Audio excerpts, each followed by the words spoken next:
Découvrons ensemble le milieu associatif de notre Grand Sud avec les animateurs de Fréquence Évasion. Attention, restez en notre compagnie, c'est dans quelques instants sur Fréquence Évasion. La planète, les animaux et les hommes craignent pour leur santé et leur avenir. Dans quelques instants, nous allons ouvrir un nouveau dossier protection de l'environnement. Loisirs, culture, environnement, économie. Sur Fréquence Évasion, l'info dans le Sud est sans limite. Fréquence Évasion, la culture du Grand Sud. Vous écoutez Radio Fréquence Évasion, www.fréquenceévasion.com. Radio Fréquence Évasion, le son de la Côte d'Azur. Monsieur Charolois, bonjour. Bonjour. Qu'est-ce que l'écologie enseigne dans l'ordre de l'éthique du comportement ? C'est l'école du respect du vivant. C'est l'école du respect de la sensibilité des êtres. Et l'écologie est la seule pensée neuve qu'ait produite le XXe siècle.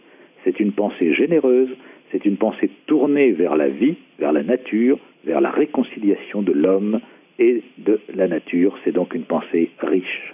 Pourquoi étendre la compassion et l'altérité aux autres espèces ? Parce que les êtres sont dotés d'un système nerveux qui leur font éprouver le principe du plaisir des plaisirs. Et c'est ça qui est fondamental. Tout droit est fondé sur cette capacité de ressentir la souffrance. C'est ce qui explique qu'un homme, même dépourvu de raison, même dépourvu d'intelligence, même dépourvu de compréhension, un vieillard sénile, un enfant en bas âge, sont dignes de respect, parce que ce sont des êtres qui ressentent, comme vous et moi, la douleur. Eh bien, un animal ressent également la douleur, éprouve également la souffrance, et ça lui donne le droit de ne pas être torturé. La corrida est-elle un spectacle comme un autre, une manifestation culturelle, une tradition ?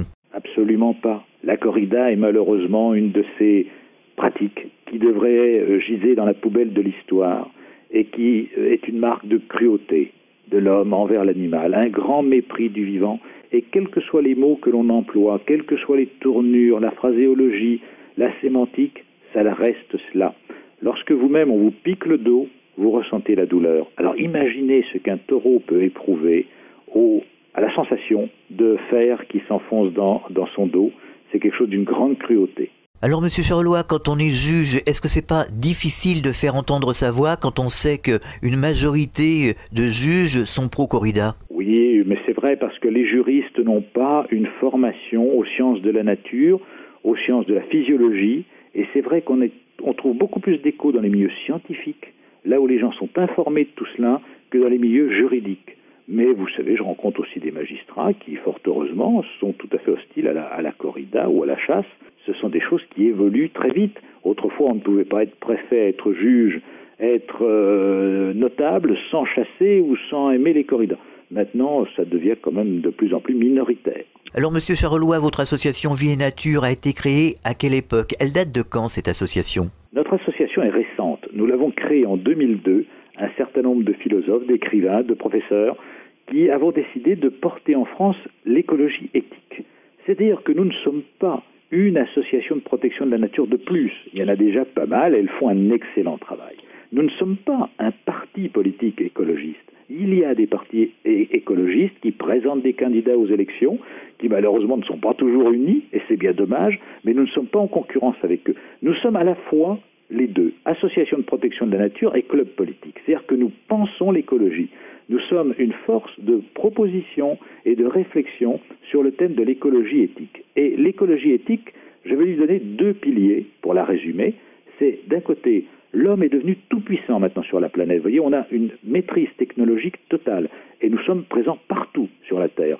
Nous pouvons aller dans n'importe quel endroit. On plonge dans les océans, on monte au sommet des montagnes et l'homme est présent partout. Il est devenu maître de la planète. Étant devenu maître de la planète, il en est responsable. Et ça, c'est un mot important. Nous sommes devenus responsables de la Terre. C'est quelque chose de nouveau. C'est ça, être écologiste. Et le deuxième pilier, c'est la réconciliation. C'est-à-dire que jusqu'à présent, on a dit aux hommes, la nature est dangereuse. Il faut se battre contre la nature, il faut la domestiquer. Et maintenant, la nature, c'est vrai, nous menace aujourd'hui. Mais elle ne nous menace plus par sa luxuriance, par son abondance. Elle nous menace par sa mort. Et donc, nous devons nous réconcilier avec la nature. C'est le deuxième pilier de l'écologie. Donc, il y en a deux. Responsabilité, réconciliation. L'homme doit faire preuve de sensibilité et de compassion. C'est-à-dire qu'il faut comprendre que pour nous, il y a une unité profonde du vivant. Il y a une magnifique aventure qui s'appelle la vie. La vie est apparue sur Terre il y a à peu près 1 milliard d'années sous forme cellulaire. Elle s'est développée, elle s'est diversifiée, et nous ne sommes qu'une branche de cette diversification. D'ailleurs, qui pourrait prétendre, ce serait bien orgueilleux, que nous en soyons le sommet. Nous en sommes le sommet peut-être aujourd'hui, par notre complexité et par nos capacités neuronales, mais rien ne prouve que dans 100 000 ou dans 200 000 ans, c'est-à-dire demain, pour les âges géologiques, vous savez, notre espèce aura peut-être tellement évolué qu'un homme, ou un descendant d'homme, dans 200 000 ans, nous regardera d'une manière un petit peu bizarre. Alors, je vous dirais que c'est ça qui est merveilleux, c'est l'évolution de la vie sur Terre. C'est pas une espèce donnée, c'est pas un être donné, c'est le vivant. Le vivant, il fait partie d'une unité, et ça, il faut le comprendre, et être solidaire avec les êtres vivants. Quelles sont les actions que l'homme doit mener pour éviter justement la destruction de la planète ? D'abord, il faudra apprendre le respect aux gens. Le respect aux gens, c'est déjà cesser certaines pratiques. J'ai parlé souvent de la corrida, par exemple, entre autres. La corrida est évidemment un acte de torture envers un animal. Si on veut respecter l'animal, on commence déjà par ne plus le torturer. Je pense à la chasse. En Europe, en tout cas, la chasse n'a plus sa place. Autant je la conçois pour le pygmée d'Afrique ou pour l'Indien d'Amazonie, pour qui elle était vivrière, autant pour un Européen nanti, cossu et absolument replet, c'est tout à fait ridicule d'aller tirer sur des animaux sans défense à une époque où, au contraire, les espèces sont menacées. Donc, j'allais dire, ça c'est deux pratiques déjà qu'il faudrait supprimer. Et il faudra avoir une approche bienveillante de l'environnement. C'est-à-dire se dire, ce que se disent d'ailleurs pas les hommes politiques actuellement, c'est qu'au lieu de songer à faire partout du béton, de l'artificialisation, de l'asphalte, se dire, est-ce que les marais, est-ce que les forêts ne valent pas la peine d'être sauvegardées ? Alors évidemment, quand vous les écoutez parler, nos hommes politiques de tous bords, ils disent « Ah oui, c'est formidable, il faut absolument sauver la biodiversité ». Le président de la République actuelle a dit des paroles très fortes là-dessus. Malheureusement, les actes qu'ils font démentent radicalement leurs paroles. C'est-à-dire que ce sont les principaux incendiaires de notre maison qui brûlent. Jamais ils ne prendront concrètement des mesures pour sauvegarder la biodiversité, pour sauvegarder nos milieux naturels, alors que c'est ça qui est fondamental. Et comme je dis souvent à des élus, la grande richesse de certaines régions de France, je pense aux Pyrénées, je pense au Périgord, je pense au Massif central, la grande richesse de ces régions-là, c'est la nature, parce que c'est la nature qui va devenir le bien le plus rare en Europe, et donc c'est ceux qui auront su conserver des espaces naturels, des espaces vierges, qui auront travaillé pour l'avenir.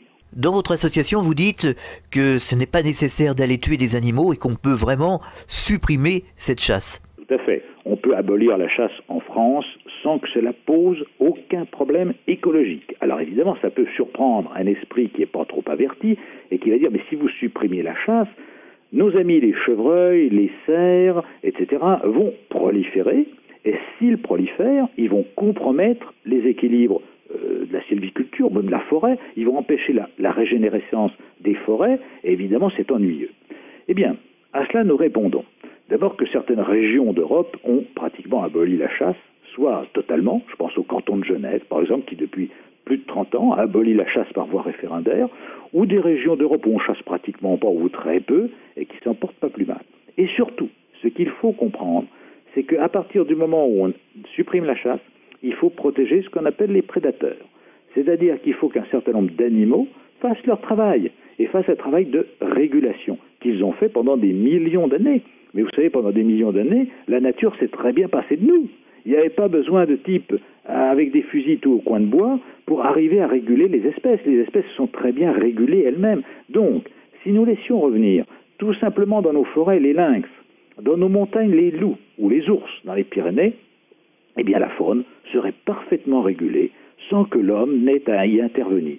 Donc, moi, ce que je dis, je veux une nature riche, diversifiée, équilibrée, en recréant un équilibre naturel, et non en faisant ce que font nos chasseurs français, lâcher 5 millions de faisans chaque année, 2 millions de canards colverts, des centaines de milliers de perdrix ou des lièvres importés.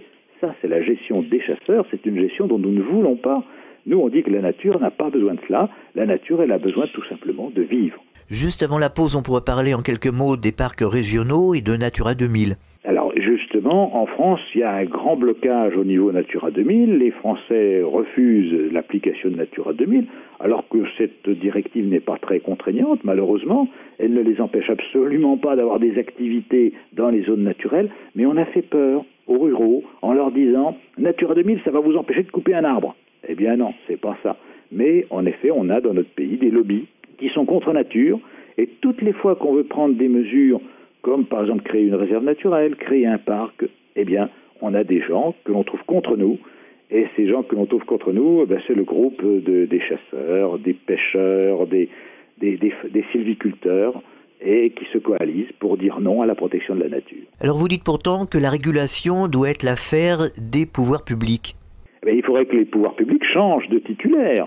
Le grand problème, c'est que chez nous, il n'y a pas de renouvellement. Vous avez toujours les mêmes. Si vous revenez 20 ans après, vous avez toujours l'impression que le paysage n'a pas changé en France. C'est une grande caractéristique de ce pays par rapport à d'autres. Mais si on avait des hommes politiques dignes de ce nom et responsables, c'est à eux à garantir l'intérêt général. Parce qu'il faut bien comprendre que si un brave agriculteur peut retirer de la vente de son terrain, par exemple, un prix exorbitant qui lui permet de gagner en une signature chez le notaire autant d'argent qu'il en a gagné pendant sa vie de travail, il va demander à ce que son terrain devienne constructible, et le plus constructible possible. Et si on pouvait lui monter une cité sur ses terres, il serait content, parce que, et je le conçois, c'est légitime, c'est humain, il gagnerait par cet acte, par cette signature, par cette vente, plus d'argent qu'il n'en a gagné dans sa vie de travail. Donc, je dis que c'est au pouvoir public à parfois freiner les appétits privés en disant non, on ne peut pas construire partout, on ne peut pas bétonner partout, on ne peut pas asphalter partout. Il faut aussi laisser des espaces naturels, même si localement et dans l'immédiat, ça peut contrarier des intérêts privés. Mais vous savez, personnellement, sans raconter nos petites histoires personnelles, je suis propriétaire de 17 hectares en Périgord et j'ai demandé lors des consultations une chose tout à fait paradoxale, c'est que mes terrains ne soient pas mis en constructible. Eh bien, c'est exceptionnel, c'est rarissime. Et je fus naguère habitant dans la banlieue de Toulon, où j'avais une maison avec un terrain autour de 6000 m². Lorsque je l'ai vendu pour venir en Périgord par amour de la nature, certains m'ont dit « mais il faudrait vendre en lotissement ». J'ai dit « je ne le ferai pas.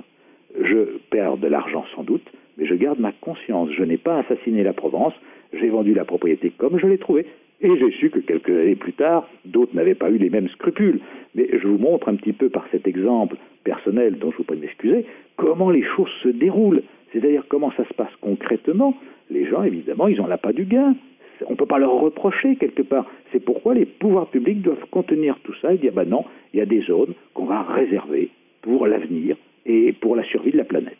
Alors, Monsieur Charlois, est-ce que le gouvernement ne devrait pas finalement supprimer ou, je ne sais pas, confisquer les fusils qui, entre nous soit dit, créent quelques petits problèmes? Il y a de nombreux accidents de chasse quand même. Mais je le dis souvent en tant que magistrat, et là non seulement en tant qu'écologiste, quand les gens me disent on va acheter un fusil pour être plus sûr. Je dis vous savez, si vous saviez qui ce fusil que vous allez acheter va servir à tuer un jour, vous ne l'achèteriez pas. Parce que combien de fois j'ai vu des familles endeuillées parce qu'un enfant, un adolescent a joué avec un fusil et s'est tué, ou parce qu'un grand-père devenu sénile ou pas bien, ou à un moment de déprime ou de mauvaise santé se tue ou tue un membre de sa famille.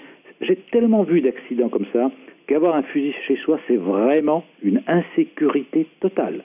Un fusil, c'est une arme de mort. C'est un instrument de mort.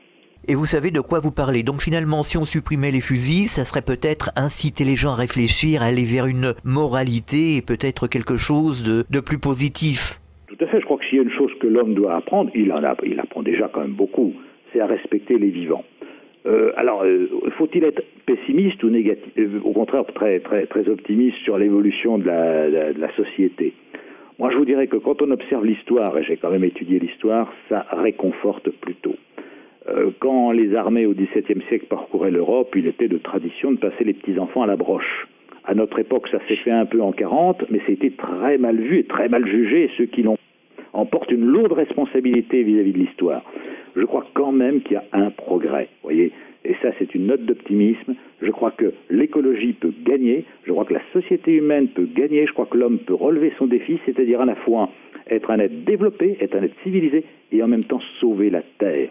Pas détruire la Terre comme il le fait actuellement. Mais ça, c'est évidemment une mutation psychologique qu'il va falloir faire, une mutation comportementale, mais je crois qu'on en est capable. Il faut être optimiste. D'ailleurs, quand on lit votre article, on s'aperçoit que les pays en voie de développement, eux, ont arrêté la chasse. Oui, mais alors ça tient aussi à une question culturelle. Il faut être très sévère pour nous, Français. Vous voyez, les Français et les Anglais ont colonisé au XIXe siècle une partie du monde. Eh bien, la nature a été beaucoup mieux préservée dans les colonies, les ex-colonies britanniques, que dans les ex-colonies françaises. C'est un problème culturel. C'est vrai que nous avons un petit retard par rapport à beaucoup de peuples dans le monde, que ce soit en Asie ou que ce soit en Afrique même, que ce soit en Amérique du Nord. Nous, Français, on est un petit peu en retard. D'où le fait que nous cumulions deux grosses hontes à notre époque, chasse et corrida. C'est en France qu'on a le plus de chasseurs en Europe. C'est en France qu'on a aussi des corridas comme les Espagnols, mais enfin, il n'y a pas d'autres pays, à part la péninsule ibérique et la France, qui connaissent ces pratiques-là. Nous sommes un peu la lanterne rouge en ce domaine-là. Alors, on a de gros efforts à faire. Il y a un retard culturel, à nous à le rattraper. Alors dans le sud de la France, parlons des corridas, on s'abrite derrière le fait que la corrida est une tradition. Alors vous, en tant que juriste, est-ce que vous ne pensez pas qu'il y aurait quelque chose à faire, à revoir, afin que les lois soient modifiées? Il faudrait évidemment revoir complètement la législation, parce que pourquoi la torture serait-elle autorisée dans une ville, dans une localité où il y a une tradition ininterrompue, et heureusement interdite ailleurs? Je crois que la torture, elle est mal partout, et il n'y a pas de raison qu'il y ait des places où on autorise la torture. Quelque chose qui gagnerait à disparaître. Et je voudrais que tout le monde y réfléchisse, se mette un petit peu à penser, et à pas se dire, ça j'ai toujours fait, je le fais parce que je l'ai vu faire, parce que d'autres l'ont fait avant moi.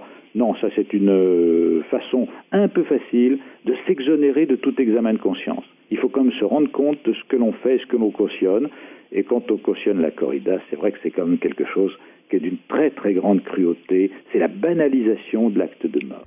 Alors aujourd'hui, comment lutter efficacement contre cette mafia tauromachique?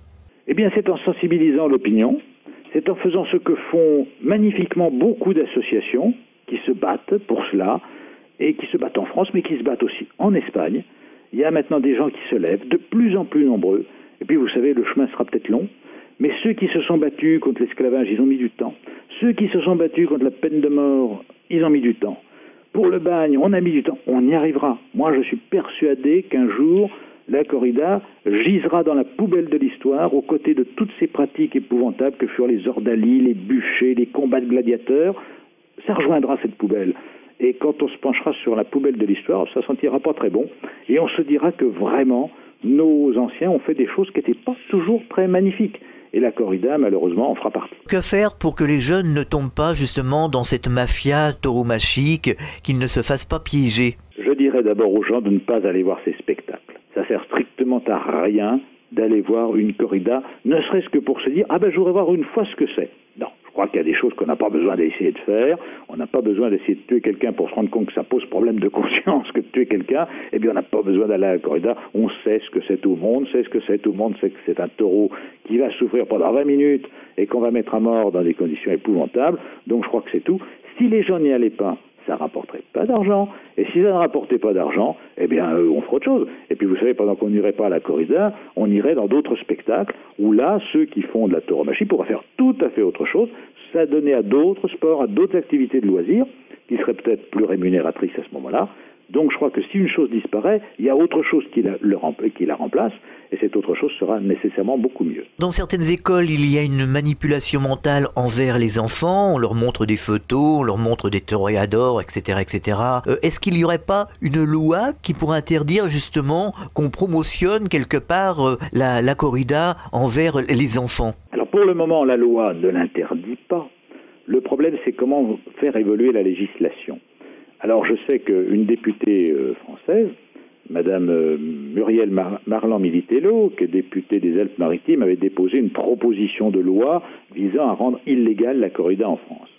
Ça avait suscité un certain enthousiasme parmi les associations, enthousiasme que j'avais dû doucher un peu en leur disant, vous savez, les propositions de loi ne font plaisir qu'à ceux qui y croient, parce qu'il y en a plein les tiroirs des assemblées, les députés déposent des tas de propositions de loi, comme sous la Ve République, c'est plus le Parlement qui fait la loi, mais le gouvernement qui fait des projets de loi. Cette proposition de loi n'a aucune chance, malheureusement, d'aboutir. En revanche, je crois qu'on arrivera à bout de la corrida par l'Europe et par le Parlement européen. Vous savez que le Parlement européen a voté, à la majorité, la non-subvention des élevages de taureaux. Ça a été voté il y a quelques semaines seulement. Eh bien, le Parlement européen, par 277 voix contre 250, a voté cette interdiction de subventionner au niveau européen les élevages de taureaux de combat. Donc, c'est par le Parlement européen. Le jour où le Parlement européen aura le pouvoir de voter des lois il est probable qu'une loi interdira la corrida en Europe. Et je vais vous dire que le député qui était à l'origine de l'interdiction des subventions aux élevages de taureaux de corrida, c'est un Espagnol. Alors aujourd'hui, les pro-corrida disent que le taureau ne souffre pas. C'est une énormité quand même. C'est une absurdité. Et je vais vous dire une chose, si l'animal ne souffrait pas, s'il n'y avait pas la souffrance au rendez-vous, la souffrance et la mort, il n'y aurait pas de spectacle. Imaginez que l'on dise à ces spectateurs, aujourd'hui c'est pas un taureau qu'on va casser, mais une belle machine, une grosse locomotive, l'homme va se battre contre une machine puissante, magnifique, redoutable, il va devoir prendre des risques pour affronter un monstre d'acier. Ça ne plairait à personne, ça n'intéresserait personne. Ce qui fait plaisir dans la corrida, c'est justement ce côté malsain de la souffrance. C'est parce qu'un être souffre et un être meurt que c'est ça qui les fait frétiller en quelque sorte, et qui les excite. C'est cette excitation un peu malsaine qu'on a retrouvée tout au cours de l'histoire. Mais je vais vous dire qu'on la retrouve dans d'autres domaines. Savez-vous que jusqu'en 1938, en France, les exécutions capitales, les décapitations avaient lieu en public. Et en 1938, on a décapité un homme à Versailles. Et les dames du monde sont venues tremper leurs mouchoirs dans le sang du supplicié. À la suite de cela, le garde des Sceaux de l'époque et le Parlement ont décidé de voter une loi interdisant le côté public des exécutions capitales. La peine de mort n'a été abolie en France qu'en 1981, mais à partir de 1938, les exécutions ont eu lieu dans les cours des prisons et non plus en public. Et ça donnait lieu à des scènes épouvantables. C'est-à-dire que les gens venaient au spectacle. Alors la dernière femme qui a été exécutée, c'est une femme pour avoir pratiqué l'IVG et c'est Pétain qui l'a fait tuer et qui a institué du même coup la fête des mères. Eh bien oui, mais ça, c'est le côté tout à fait contradictoire des choses. Mais lui, il voyait la femme comme étant une madone, une vierge sur les murailles des églises. C'était tout à fait autre chose. Fréquence Évasion. Alors on peut faire référence à Toulouse avec l'usine AZF. Nous pourrions parler aussi des rejets de mercure, de différents produits qui sont rejetés par les industries. On peut parler du CFC qui continue à trouer la couche d'ozone. Il faut faire quelque chose. Et oui, et le ministère de l'Agriculture autorise ces jours-ci un nouvel insecticide redoutable, une molécule durable qui s'appelle le poncho. Le poncho, un insecticide encore pour le maïs, dont on sait qu'il va être dangereux, puisqu'il est de la même famille chimique que le gaucho, de sinistre mémoire, puisqu'il a tué pas mal d'abeilles.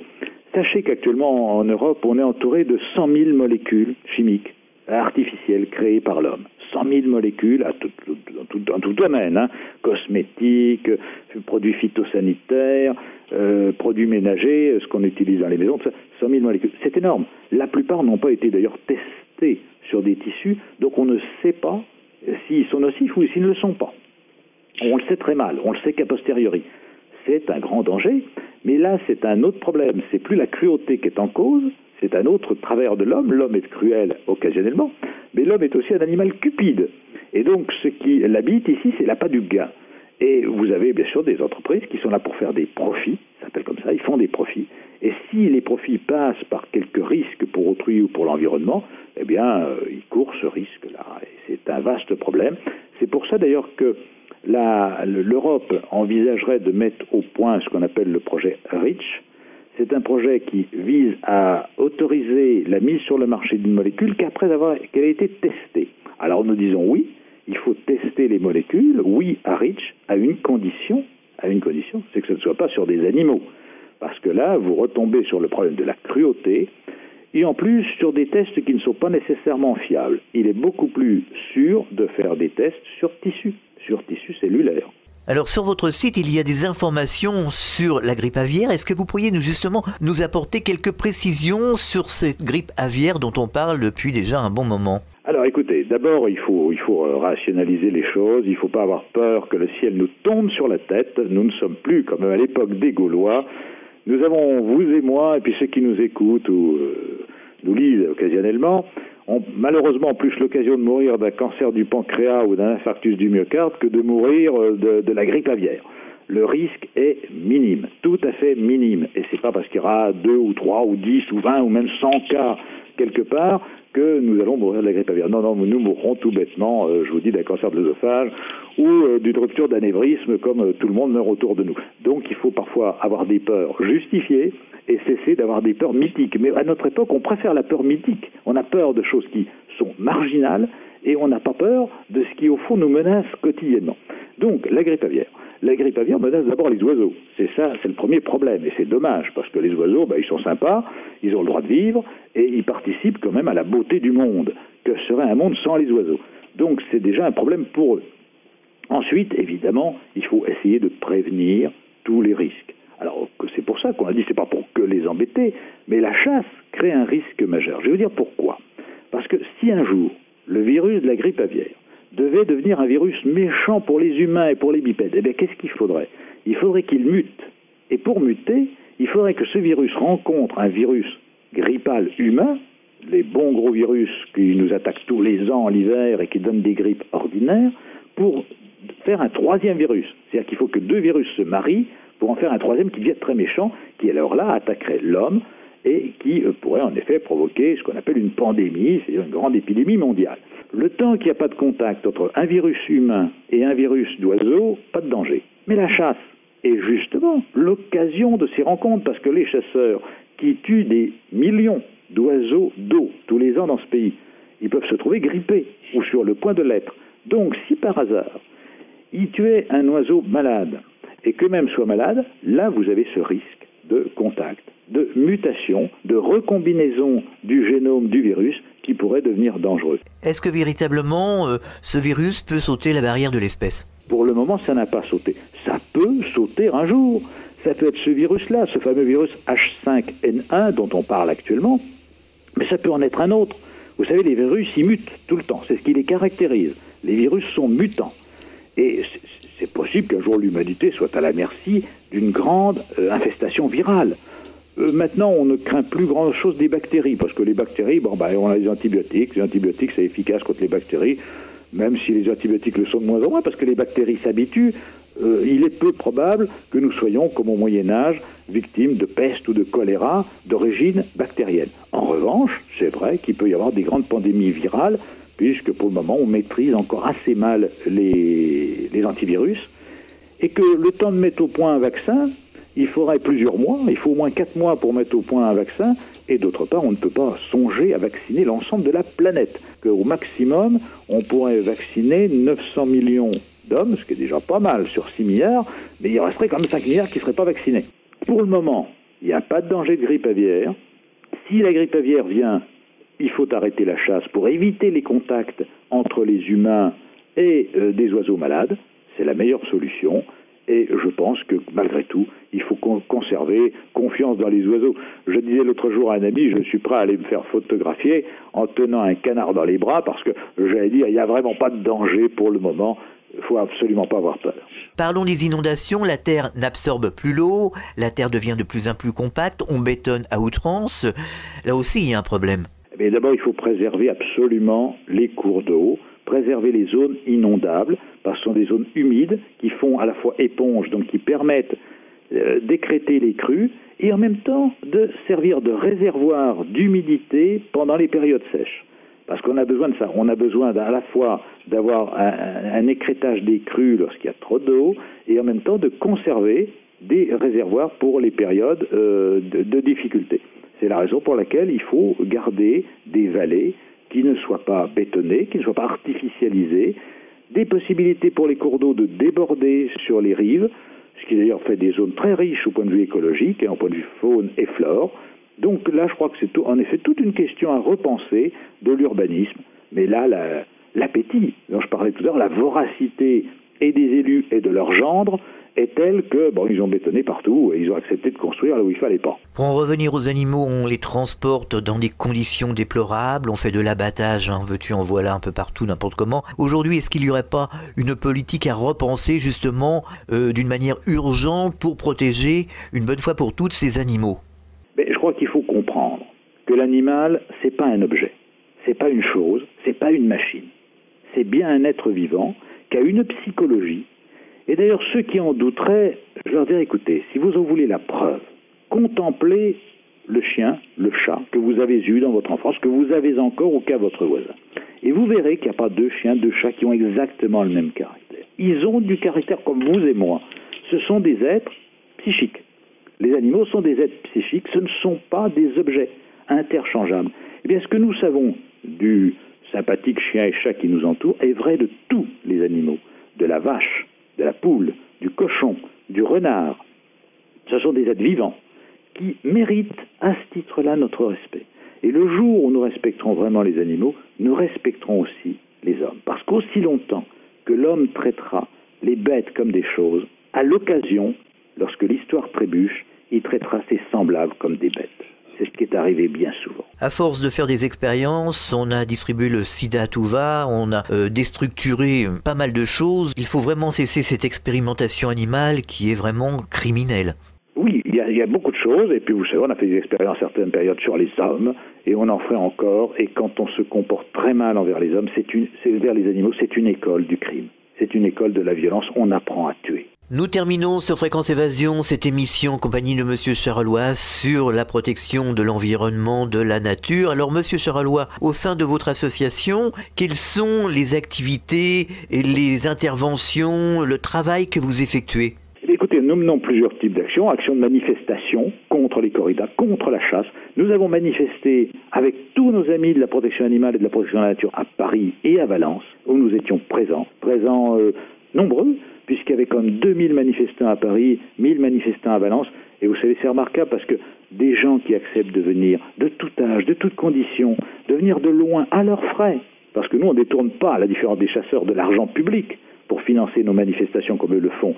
Nous, c'est à nos frais que nous allons dans ces manifestations. Les associations de protection animale et de la nature sont pauvres. On ne touche pas de taxes parafiscales.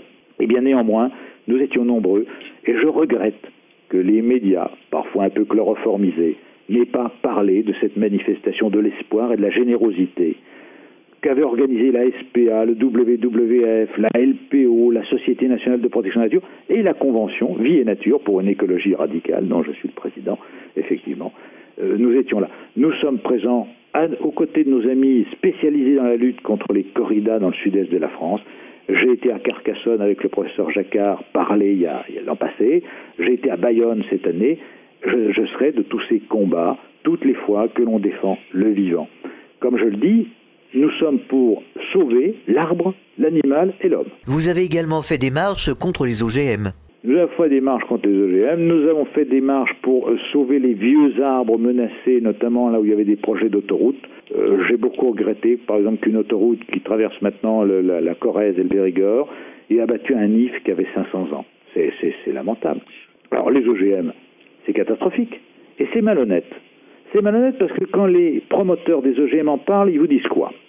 Ils vous disent que c'est fait pour soigner les gens, c'est fait pour mettre au point des médicaments, c'est fait pour lutter contre le diabète. Pas du tout. Les OGM, c'est fait pour recevoir davantage de pesticides.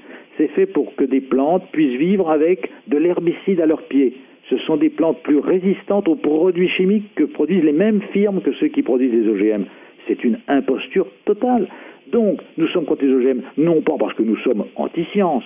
Ce serait absurde. On n'est pas contre la raison, on n'est pas contre la science. Mais c'est tout simplement parce que nous sommes contre le profit de gens qui ont déjà aseptisé la terre et qui continuent et qui veulent aseptiser davantage la terre par des produits phytosanitaires que ces OGM sont prêts à recevoir, voire même parfois que les OGM sécrètent elles-mêmes. Ce sont des plantes qui sécrètent leurs propres insecticides.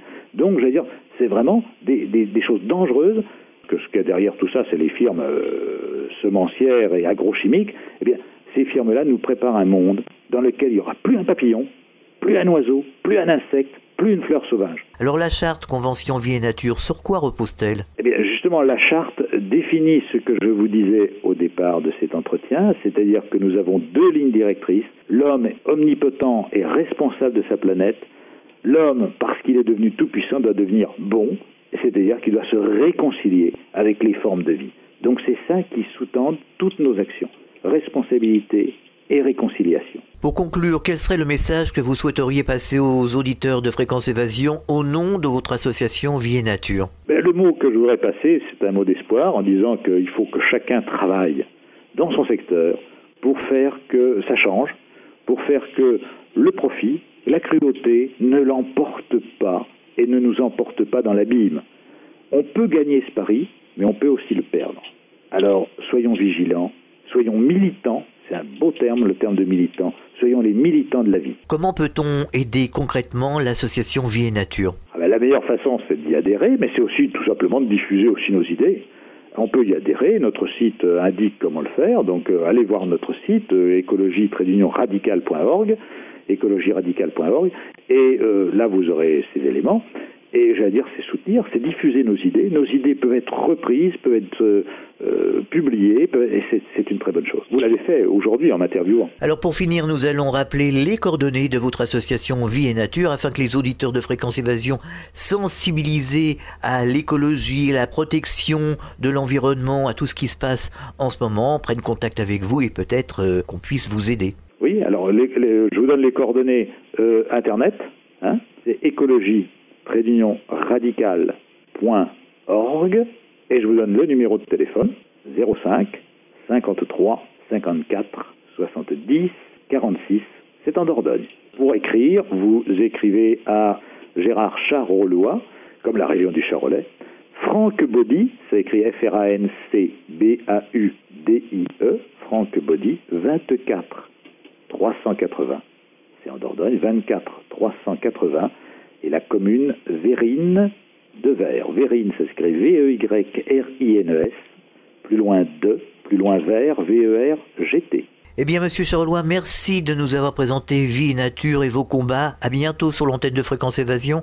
Au revoir. Au revoir, merci beaucoup. Je vous rappelle le numéro de l'association Vie et Nature, c'est le 05 53 54 70 46. À très bientôt sur l'antenne de Fréquence Évasion pour un autre rendez-vous protection de l'environnement. Fréquence Évasion.